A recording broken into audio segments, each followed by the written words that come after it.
Hello दोस्तों, क्या आप रावण के बारे में कितना जानते हैं?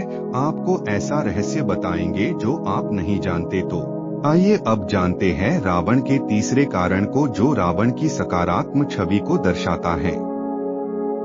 ये तो हम सभी जानते हैं कि रावण घोर तपस्वी था, जिसने अपने तप से बहुत सी ऐसी विद्याएं और शक्तियां प्राप्त की हुई थी जो रावण को सर्वशक्तिशाली बनाती थी। राम ने लक्ष्मण को रावण के पास ज्ञान प्राप्त करने के लिए भेजा था। मरते हुए रावण ने लक्ष्मण को जो ज्ञान दिया, उसमें एक महत्वपूर्ण बात यह थी कि शुभ कार्य में कभी देरी नहीं करनी चाहिए। आइए अब जानते हैं रावण के तीसरे कारण को, जो रावण की सकारात्मक छवि को दर्शाता है। ये तो हम सभी जानते हैं कि रावण घोर तपस्वी था, जिसने अपने तप से बहुत सी ऐसी विद्याएं और शक्तियां प्राप्त की हुई थी जो रावण को सर्वशक्तिशाली बनाती थी।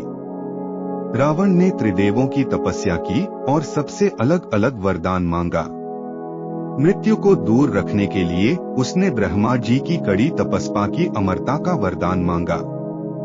हालांकि ब्रह्मा जी ने अमरता वरदान नहीं दिया, लेकिन यह वरदान दिया कि उसकी मृत्यु नाभि पर ही केंद्रित रहेगी। इस बात का पता विभीषण को पता था, जिसने जाकर भगवान राम को ये बात बता दी। अगर विभीषण ये भेद भगवान राम को नहीं बताता तो युद्ध का अंत कुछ और ही होता।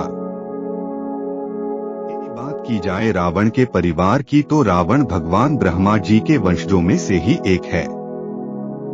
रावण के पिता ऋषि विश्रवा एक बहुत महान ज्ञानी पंडित थे। रावण की माता कैकसी थी, जो राक्षस कुल की थी, इसलिए रावण ब्राह्मण पिता और राक्षसी माता का संतान था। कैकसी ने अशुभ समय पर गर्भ धारण करके कुंभकर्ण, शूर्पणखा और रावण जैसे क्रूर राक्षसों को जन्म दिया। रावण की मायावी शक्ति के कारण रावण ने कई देवताओं को बंदी बनाया था। रावण जिस सोने की लंका में रहता था, उस लंका में पहले धनराज कुबेर रहते थे। जब रावण ने विश्व विजय पर निकला, तो उसने कुबेर को हराकर सोने की लंका तथा पुष्पक विमान पर अपना कब्जा कर लिया। कुबेर देवता रावण के ही सौतेले भाई हैं।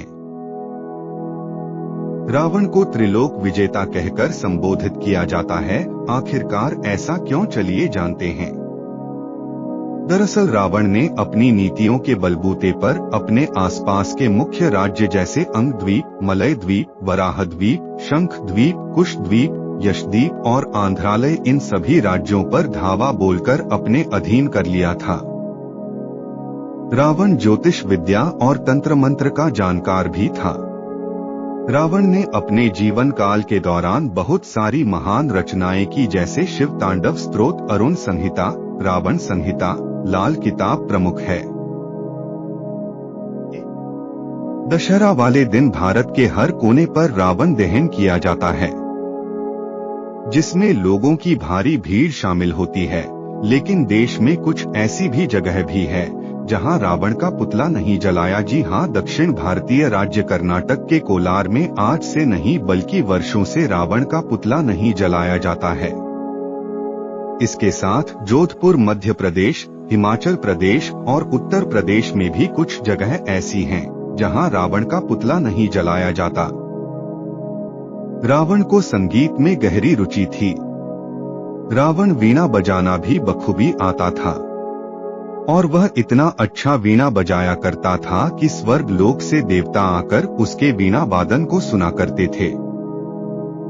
वैसे तो रावण के महल में रानीवास में हजारों रानियां रहती थी, परंतु उनका सबसे पहला विवाह दिति के पुत्र मय, जिनकी कन्या का नाम मंदोदरी था।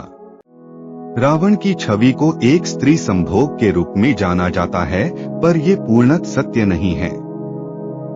रावण ने 2 वर्ष सीता को अपने पास बंधक बनाकर रखा था, लेकिन उसने भूलवश भी सीता को छुआ तक नहीं था। कहा जाता है कि इसके बाद रावण के शव को नागकुल के लोग अपने अपने साथ लेकर चले, क्योंकि उन लोगों को विश्वास था कि रावण की मौत क्षणिक है, वह फिर जिंदा हो जाएगा। लेकिन ऐसा हुआ नहीं। इसके बाद उन्होंने रावण के शव को है कि श्रीलंका में रैगला के जंगलों में एक चट्टान नुमा पहाड़ी में एक गुफा है और गुफा में रावण का शव वहां रख दिया। कहा जाता है रावण का शव आज भी वहां सुरक्षित है। और हाँ दोस्तों, जानकारी कैसा लगा कमेंट में जरूर बताएं।